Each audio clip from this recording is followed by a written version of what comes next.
इन दिनों में एक बड़ा हॉट टॉपिक है, वो है पेंशन का मैटर। हम लोग ने पेंशन डिमांड लेटर वगैरह सब दे रखी है। हमने कॉर्पोरेट ऑफिस में बात की थी, जो इस चीज को डील कर रहे हैं आजकल, बिल्कुल उनको आमंत्रित किया है। और हमारे बीच में मिस्टर आशुतोष शर्मा जी हैं, उनसे अनुरोध करूंगा जरा आप यहाँ आए और ये क्वेश्चन सेशन रहेगा। आप क्वेश्चन पूछे, ये जवाब देंगे। बाद में आप हमसे मत पूछिएगा कि ये क्या हुआ वो क्या हुआ। गजेंद्र जी बीच में अपने क्वेश्चन सॉल्व कर दिए हैं, वो ठीक नहीं है। यहाँ पर हमने स्पेशली तबियत खराब होने के बाद भी आशुतोष जी आए, आने वाले थे मूर्ति जी भी, लेकिन वो चूंकि बाहर हैं। आशुतोष जी आ गए हैं, स्वागत है आपका। थैंक यू जोशी साहब, बहुत बहुत धन्यवाद। रिस्पेक्टेड सीनियर्स, मैं Ashutosh Kumar Sharma, senior DGM HRW हूँ और रिटायरमेंट सेल में लगभग 10 महीने पहले मैं यहाँ पे आया हूँ। इससे पहले मैं रीजन्स में रह चुका हूँ और HRD में लगभग 9 साल अपनी सेवाएं दिया हूँ। तो ये इस टाइम में आया हूँ कि एकदम क्रॉस रोड्स है और आते आते ही इतने सारे एक्टिविटीज और इतने सारे असाइनमेंट्स आए हैं कि मतलब काफी बिजी रहना पड़ रहा है और अच्छा भी लग रहा है कि कुछ करने को मिल रहा है। अदरवाइज ये लगता था कि रिटायरमेंट सेल में पता नहीं कुछ चैलेंजिंग जॉब होगा कि नहीं होगा। इस तरह से इसको प्रोजेक्ट किया जाता था कि जैसे लगता था कि उतना मतलब इम्पोर्टेंट सेक्शन या इस तरह से मतलब परसीव किया जाता है, ऐसा है नहीं। बहुत ही इम्पोर्टेंट सेक्शन है, क्योंकि मैं काम कर रहा हूँ तो मैं इस चीज को रियलाइज कर पा रहा हूँ कि ये बहुत ही इम्पोर्टेंट सेक्शन है और यहाँ पे मतलब रियली आप कंट्रीब्यूट कर सकते हैं और मतलब चीजों को ईज कर सकते हैं। जो हमारे इतनी बड़ी फैमिली है, जो रिटायर्ड एम्प्लॉइज की जो इतनी बिग फैमिली है, उसको कैसे आप रिलीफ दे सकते हैं छोटी छोटी चीजों में, तो उस पर हमने काम करना शुरू किया है। और इससे पहले कि मैं पेंशन पे आऊँ, आप लोगों को जस्ट एक बताना चाहता हूँ कि आप लोग कोई भी जो पावर सेतु पोर्टल पे आप जाते होंगे, बिकॉज रिटायर्ड एम्प्लॉइज के लिए जो आपका लॉगिन पेज है वो एक्स एम्प्लॉय पोर्टल, उसको पावर सेतु पोर्टल भी हम लोग बोलते हैं। तो जब आप पावर सेतु पोर्टल पे जाएंगे, लॉगिन करेंगे, तो आप देखेंगे सर्कुलर, अपडेट सर्कुलर में आप जाएंगे, अपडेट सर्कुलर सेक्शन में, तो आप ये देखेंगे कि अभी पिछले 6-8 महीने में कितने सारे इंफॉर्मेशन शेयर हुए हैं, जो कि पहले मुझे लगता था काफी कम इंफॉर्मेशन शेयर होता था। तो हमने ये देखा कि लोगों को, हमारे सीनियर्स को ये बताने की जरूरत है कि हम लोग क्या क्या कर रहे हैं और कैसे रीच आउट कर सकते हैं इजीली और सभी तक, क्योंकि 1-to-1 इंफॉर्मेशन देना पॉसिबल नहीं है कि कोई हमको कॉल करेगा फिर हम उसको बताएंगे, उसको रिस्पॉन्स दे देंगे, that is not sufficient. So we have to reach to all. So उस डायरेक्शन में हमने सोचना शुरू किया और उस डायरेक्शन में आप देखेंगे कि सबसे पहला जब मैं आया था तो बड़ा ही हैफाजर्ड सा सिचुएशन था कि पेंशन को लेकर के सुबह से शाम, अभी हायर पेंशन नहीं आया था तब तक, नॉर्मल पेंशन था EPS 95। इतने पेंडिंग केसेस थे कि 1-to-1 क्वेश्चन आंसर करने में ही पूरा दिन गुजर जाता था। आप बीच में देखे होंगे कि सीएमडी साहब की इनिशिएटिव से एक इंटरेक्टिव सेशन भी हुआ था सितंबर मंथ में, जिसमें कि ऑल अक्रॉस रीजन्स पूरे इंडिया से लोग जुड़े हुए थे, हमारे रिटायर्ड एम्प्लॉइज, सीनियर कलीग्स। तो उस समय जो नंबर प्रोजेक्टेड किया गया था कि 600 से मतलब मोर देन 800 केसेस पेंडिंग है EPS 95 पे नॉर्मल। तो उस पर हमने काम करना शुरू किया और उस चीज को मैं आपको बताऊंगा कि आप पावर सेतु पोर्टल पे अवेलेबल है। हमने पूरा, चूंकि मैं 2024 में अप्रैल एंड में ज्वाइन किया हूँ, मैंने ये किया कि 23 में कितने केसेस सेटल हुए हैं।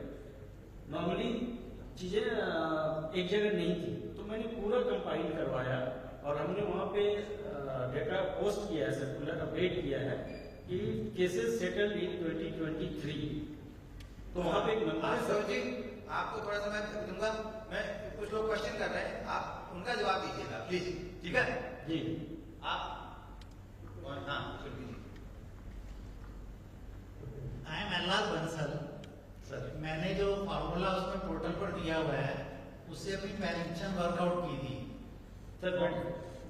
कोई बात नहीं सर। तो उसमें मेरे को क्या पता चला, जैसे पुराना मेरा जो PPO है उसके अंदर मेरे जो सर्विस पीरियड है वो 19 years 8 months and some days है। अभी जो नए फार्मूले के अंदर मेरे को 20+2 का एडवांटेज दिखाई नहीं दे रहा, तो उसके हिसाब से मेरी पेंशन 36,000 वर्कआउट हो रही है।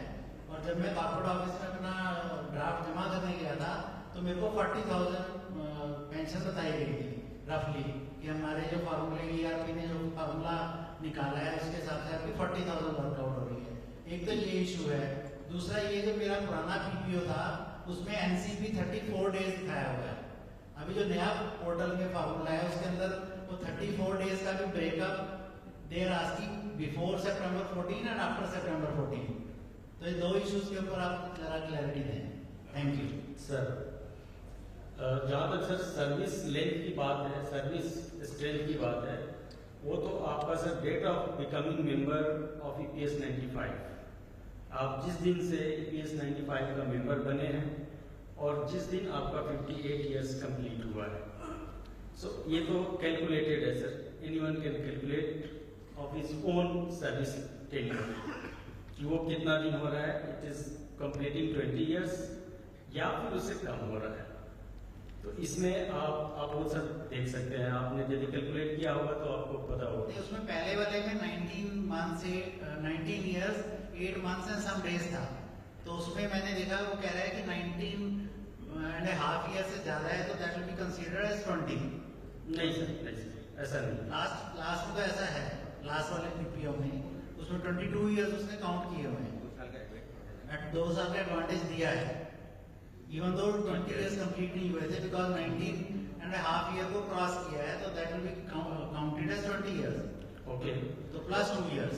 तो ठीक, आपका ऑलरेडी सेटल्ड केस है, यदि आप बता रहे हैं कि ऑलरेडी वाला जो PPO हाँ वही रिवाइज होगा sir, Right. Same PPO revise होगा, जिसका भी PPO लग चुका है वो सेम PPO रिवाइज होगा, तो there will not be any change in service length, right, service tenure में कोई चेंज नहीं होगा। ठीक है। दूसरी बात, आपका जो कैलकुलेशन का है, कैलकुलेशन भी सेम मेथड में होगा जो पहले हुआ है। सो एक 14 तक का एवरेज सैलरी लेता है और एक 58 से before 5 years average salary basic plus DA का लिया जाता है सर, यही सर। मेरा केस भी बंसल जी ऐसा ही है। एक्चुअली इनकी भी सर्विस लेंथ जो है ना up to date of retirement की 58 ईयर्स तक की 90 समथिंग हमारी 9.8 समथिंग। तो लेकिन हमारी कैलकुलेशन में वो 20 ईयर्स को जो 2 साल का बेनिफिट है वो नहीं दिया हुआ है। तो ऐसा कैसे अलग अलग कैसे, अगर वो 19.5 के बाद वाला है तो पूरी 20 मानना चाहिए प्लस 2 ईयर्स नोट ऐड करना चाहिए। तो काइंडली लुक इनटू इट, मैं आपको अपना एम्प्लॉय नंबर भेज दूंगा, है ना? जरूर तो जरूर सर, जरूर। इसको कहीं गलती हुई है तो उसको ठीक करवा दो। नहीं, यदि ऐसा सर के केस में एडवांटेज मिला है और आपको नहीं मिला तो इसको जरूर टेकअप करेंगे। आप जरूर आप केस हमें बता दीजिएगा सर। एनसीपी के बारे में sir, NCP sir actually NCP के बारे में बता रहा हूँ सर। एनसीपी का एक्चुअली जब हम देखते हैं, एनसीपी बता रहा हूँ सर, एक्चुअली पूरा हम जब सर्विस लेंथ देखते हैं तो जब PPO और पेंशन जब कैलकुलेट होती है तो डेज पे होता है, पूरा डेज में कन्वर्ट करते हैं। सपोज सर 30 इयर्स की सर्विस हुई है तो उस 30 इयर्स को पूरा मल्टीप्लाइड बाय 365, तो उतना पूरा डेज में आता है। कभी कभी क्या हुआ है, जब हमारा पहले फाइनेंस डिसेंट्रलाइज था तो हब होते थे। कई बार क्या होता था कि कोई एम्प्लॉय सपोज किसी वजह से अपना टाइमली अटेंडेंस नहीं दे पाया, बाद में एरियर मिल गया, सैलरी मतलब अटेंडेंस अपडेट तो कर दिया लेटर ऑन, एरियर मिल गया, बट उस पीरियड का, उस महीने का EPFO में जो 540 या 1250 या 440 रुपए जो जाना था वो नहीं जा पाया, तो वो जो डेज रह गया वो NCP एज ए रह गया और जो कि बाद में रेगुलराइज नहीं हुआ। तो ये सिचुएशन है, उसको बहुत ही माइनर सा मतलब नॉमिनल 10-20-50 पैसे 1 रुपया इस तरह से उसका इम्पैक्ट है। बट आज की डेट में वो उस पर जाए तो किस पीरियड का वो NCP है, उस पीरियड का वो निकाल के एग्जैक्टली उसका फिर हमें एरियर विद इंटरेस्ट पे कराना पड़ेगा, तो वो रेगुलेट होगा। तो बहुत ही कॉम्प्लिकेटेड है, तो हम यही रिक्वेस्ट करते हैं, सजेस्ट करते हैं कि लेट इट बी लाइक, क्योंकि आपका वो पैसा आपके PF अकाउंट में चला गया, जो 540 या 542 वो उधर जानी थी ईपीएस में, वो उधर नहीं गई, वो आपके पीएफ में रह गई।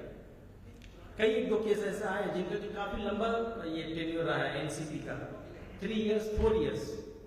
अब जब देखा गया, क्योंकि मैटर सीरियस था, जब देखा गया उनका पूरा पीएफ स्टेटमेंट निकाल करके तो उनका पूरा का पूरा पैसा पीएफ में गया है। तो अब तो उस समय किसी को मतलब ये करना था, हाईलाइट करना था, नोटिस कर मिलाना था, नहीं हुआ। अभी क्या हो रहा है कि यदि हम उस पीरियड का पूरा वो कैलकुलेट करें एरियर विद इंटरेस्ट तो काफी ह्यूज अमाउंट होता है। तो उन्होंने बोला नहीं कि ठीक है एनसीपी ठीक है, तो इट इज लाइक दैट। ये पूछना था, जो ग्रेस पीरियड होता है वो मतलब 20 इयर्स के बाद मिलता है या 19 में मिलता है? मेरे में पहले जो ओल्ड जो है उसको 19 साल में भी दिया 2 साल का ग्रेस, और आप शायद ले देते हैं, इसको क्लैरिफाई कीजिए।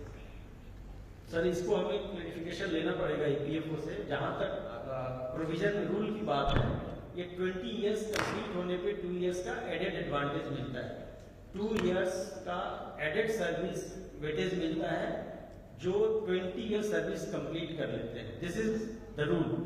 अब यदि ईपीएफओ के पार्ट में कहीं किसी को 19 में दे दिया, किसी को 19.8 में भी नहीं दिया, तो ये it has to be seen, ये हमें डिस्कस करना पड़ेगा।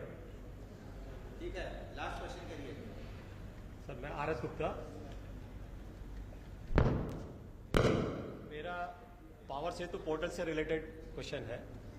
अपने पावर सेतु पोर्टल में एक कंप्लेंट सेक्शन है, तो मेडिकल क्लेम में अगर कोई डिस्क्रिपेंसी है तो वो उसमें कंप्लेंट कर सकते हैं। मैंने एक कंप्लेंट लॉन्च की थी, 1 हफ्ते के अंदर में उसमें कंप्लेंट क्लोज हो गई। उसमें मैसेज था your claim has been forwarded to the respective finance office. अब उसके बाद में कहीं उसको कहीं अपीयर नहीं हो रहा, फाइनेंस से कोई मेरे पास में कम्युनिकेशन नहीं है, कहीं से कोई कम्युनिकेशन नहीं है। और एक सबसे बड़ी बात है कि हम जो भी कंसर्न उसमें कोऑर्डिनेटर दिया है उसको हम मेल लिखते हैं, उस मेल का कोई जवाब नहीं आता। आजकल जैसे मूर्ति जी का नाम है, उनको कोई भी मेल लिखते हैं, उसका कोई एक्नॉलेजमेंट, कोई जवाब, कोई एक्शन भी नहीं होता उसका। ये 2 चीजें हैं। ठीक है, एक्चुअली ये हम लोग को भी पता है, डे टू डे में फोन तो आते ही रहते हैं, कॉल आते हैं। अभी क्या हुआ था कि पहले इस तरह का सिस्टम नहीं था, तो हम लोगों ने जो आप बता रहे हैं कि रेज कंप्लेन, ये स्पेसिफिकली बनाया है इस तरह के लिए, और वो मेडिकल के लिए ही है। क्योंकि जब आप रेज कंप्लेन में जाते हैं तो मेडिकल आता है, मेडिकल के बाद है हॉस्पिटलाइजेशन, नॉन हॉस्पिटलाइजेशन आप सेलेक्ट करते हैं, फिर जो भी आपका हॉस्पिटलाइजेशन से रिलेटेड इशू या नॉन हॉस्पिटलाइजेशन आप उस पर अपना क्वेरी आप डालते हैं। तो हमने उसको इस तरह से बनाया है कि जो डीलिंग पर्सन है, मतलब आपका किसी भी एम्प्लॉय का जो कॉर्पोरेट से मैप है, 2 ही जगह से ये हमारा प्रोसेस होता है। एक कॉर्पोरेट सेक्टर से होता है, कॉर्पोरेट सेक्टर से, और दूसरी होती है पेप्सी बेंगलोर में। तो पूरा employ related claim Pepsi Bangalore से होता है, अदर देन कॉर्पोरेट सेक्टर। तो जो भी डीलिंग ऑफिसर्स है जो डील करता है हायरार्की में, एक को ही नहीं जाएगा। जैसे पेप्सी में से पास होता है किसी का क्लेम बेंगलोर से, तो उनके हेड ऑफ फाइनेंस को भी जाएगा, उनके जो डीलिंग असिस्टेंट है, जो भी कंसर्न है सभी को जाएगा वो कंप्लेन, और वो फिर उसको एड्रेस करना है और फिर उसको रिस्पॉन्स करना है। इस चीज को एक्चुअली हमारे नोटिस में हमेशा ही आता है, कई बार होता है। तो हम लोग की तरफ से तो सेंसिटाइज करते रहते हैं कि आप प्रॉम्प्ट रिस्पॉन्स दीजिए, प्रॉम्प्ट केसेस को आप रीच आउट कीजिए, लोगों से बात कीजिए, जो भी है उनको लिसन कीजिए और उसका सोल्यूशन दीजिए।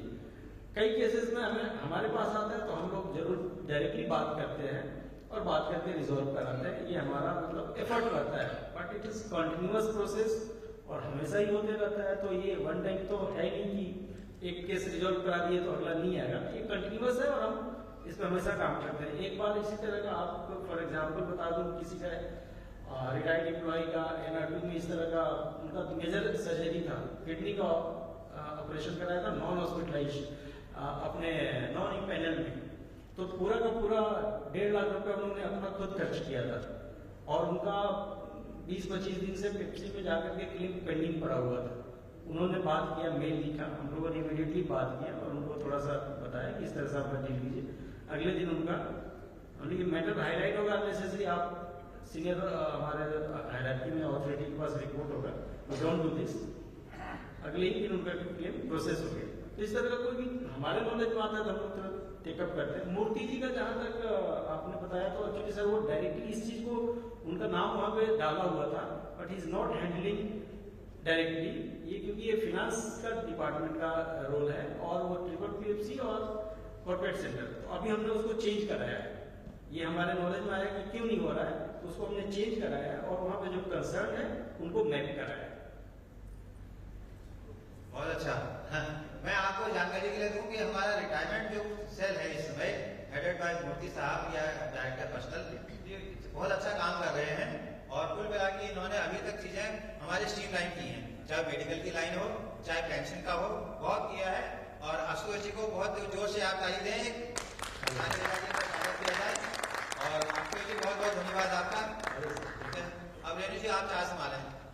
जोशी साहब से हमारा बहुत ही पुराना संबंध है, लोग काम करते। जब मैं एनईआर में पोस्टिंग था, एक छोटा सा जस्ट 1 मिनट का किस्सा है।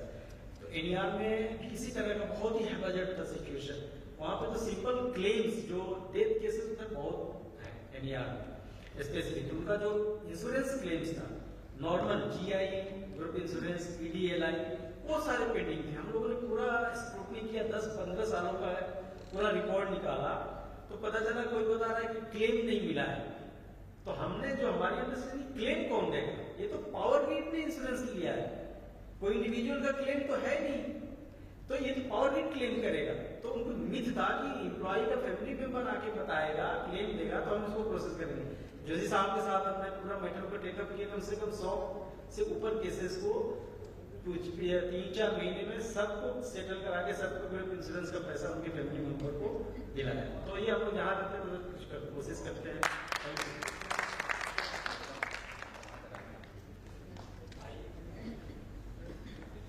थैंक यू आशुतोष जी, आपने पीएम पे चर्चा की और बहुत से लोगों के डाउट्स क्लियर किए।